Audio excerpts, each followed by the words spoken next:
The cricket world, of course, still struggling to come to terms with Phil Hughes' death, the circumstances around Phil Hughes' death more than anything else, really, and his funeral, of course, throwing the cricket calendar into a little bit of disarray as well, as the Australian cricketers not quite ready to start playing immediately a day after the funeral, and Ryan Harris also saying that he'll think about whether he's going to play that first test against India or not. So there's been a bit of a rescheduling going on there, and even across in Sharjah, where there was serious cricket being played between Pakistan and New Zealand, the shadow of the whole incident and Phil Hughes' death really hanging over the proceedings out there. The New Zealand cricketers not celebrating a single one of their wickets or other milestones, and there were a few, with Brendan McCullum scoring his third double century of the year, Mark Craig getting a 7-4 against Pakistan, a huge achievement, and of course New Zealand going on to win that test match. No bouncers bowled, no close-in fielders with helmets on, and really it was almost as if the cricket world, even though far away from Australia, far away from Phil Hughes, was in mourning. There was, however, a spot of heartening news. I can't really say good news, but certainly heartening news, in that Sean Abbott, the young boy who felled Phil Hughes with that bouncer that eventually killed him, and after that there were pictures of Sean Abbott at the hospital visiting Phil Hughes before he passed away, and all those words of support coming in from around the world of cricket, and it seems to have worked, because Sean Abbott, according to the latest update, is back in training.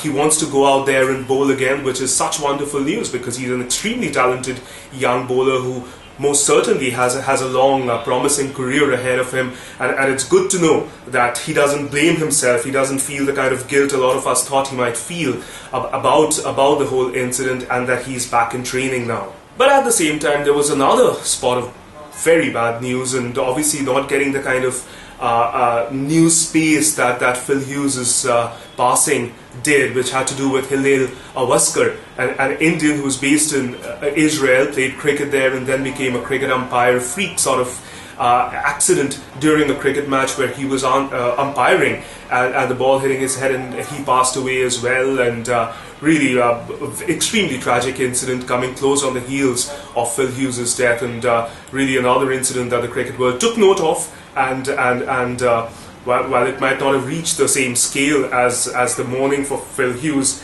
I wonder if you can really compare these things, but certainly something that the cricket world took note of. Another tragic incident that really could have been avoided, one supposes. Still on news somewhat related to, well, directly related to the Phil Hughes incident, really has to do with the Indian tour of Australia. 3rd December, Phil Hughes' funeral. 4th December, the original date for the start of the Test series in Brisbane. Now, that's not happening. It's been pushed to December 9th, and the Brisbane test has been moved to number 2, and Adelaide, which was Phil Hughes' adopted home ground since he moved to South Australia from New South Wales a couple of seasons back, that's going to host the first test now. So the first test will start on December 9th in Adelaide instead of December 4th in Brisbane, and Brisbane will now host the second test. The Melbourne test, which is the Boxing Day test, will go on as per schedule on the 26th of December, while the fourth test, the final test in Sydney, will now be starting on the 6th of January. Now that's not all. The TriSeries involving India, Australia and England will now start on schedule on the 16th of January, but it won't start with the India-Australia match, but start with the England-Australia match, which was supposed to be played on the 18th of January. That will now be played on the 16th of January, and the 16th of January match between Australia and India will now be played on the 18th of January. That's really because the Indian team, after the Sydney test gets over on the 10th of January, have another practice match lined up. So just to give them a little bit of time to recover in time for that extremely crucial one-day series in the lead-up to the World Cup, also being played in Australia and New Zealand. So the Indians certainly needing that time to recover, and the England and Wales Cricket Board and the cricketers certainly pitching in and helping out and cooperating with the rejig, which is wonderful to note. And closer home, well, we're still talking about the World Cup. Virender Sehwag, he's been out of the picture for a while and hasn't really played too much cricket when it comes to the Vijay Hazare Trophy or the Devhar Trophy, which are the domestic Indian limited overs competitions, the one-day competitions. He hasn't played too much of them, and he's not been quite in the frame as far as international cricket is concerned. But Sehwag saying that he'd love to be among the probables, the 30 probables that the Indians name at some stage leading up to the final naming of the 15 for the World Cup.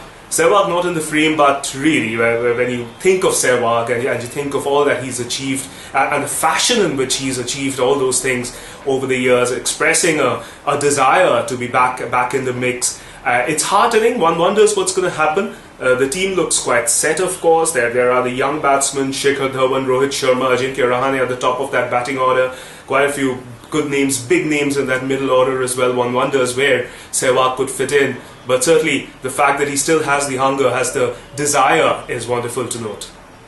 Well, that's pretty much all there is in this edition of Cricket Midweek. Of course, proceedings still on as far as the Supreme Court BCCI case with the Mudgal probe panel submitting their findings are concerned. Their statements coming out from Supreme Court. The next hearing is lined up very, very soon. So there will be updates from that very soon, and we'll keep track of them on Wisden India, of course, as we always do. And maybe next week, when we have the next edition of Cricket Midweek, we'll have more on that story for you and see what really transpires out there. Thanks a lot for watching this first edition of Cricket Midweek.